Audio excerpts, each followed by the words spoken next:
my more in-depth review of Wolfenstein: The New Order will be on Backlogged, and it's linked on my channel if you want to go see my full review of this game in detail.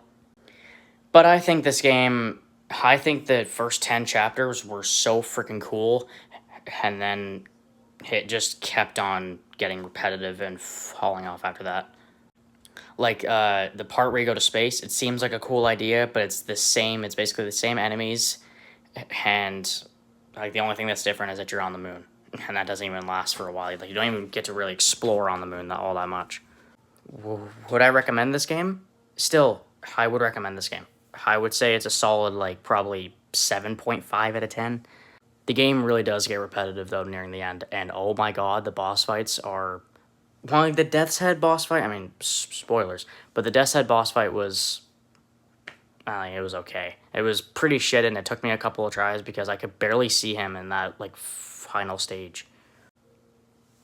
But the boss fight where we're fighting that big mech thing, that sucked. That actually sucked. That was such a generic boss fight. They kept on shooting the eye and just hiding in the sewers. It was so bad.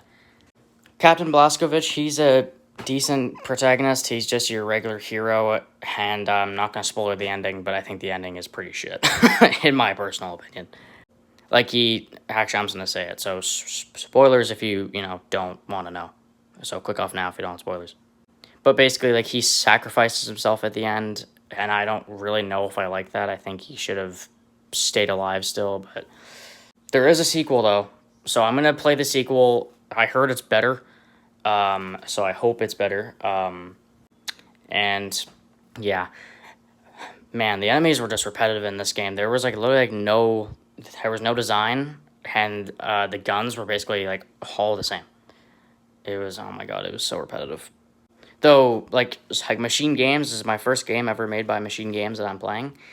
This was still fun, but I feel like it really got repetitive, and it really started to get boring nearing the end of the game. I did like listening to the audio logs from the diary thing. That was cool. And the romance, or the Anya character, was actually pretty good. So in conclusion, I would say this is a game you should definitely pick up if you want, like, fast-paced first-person shooter. But definitely expect a pretty weak story, a pretty weak main character, and just overall a pretty repetitive game nearing the end.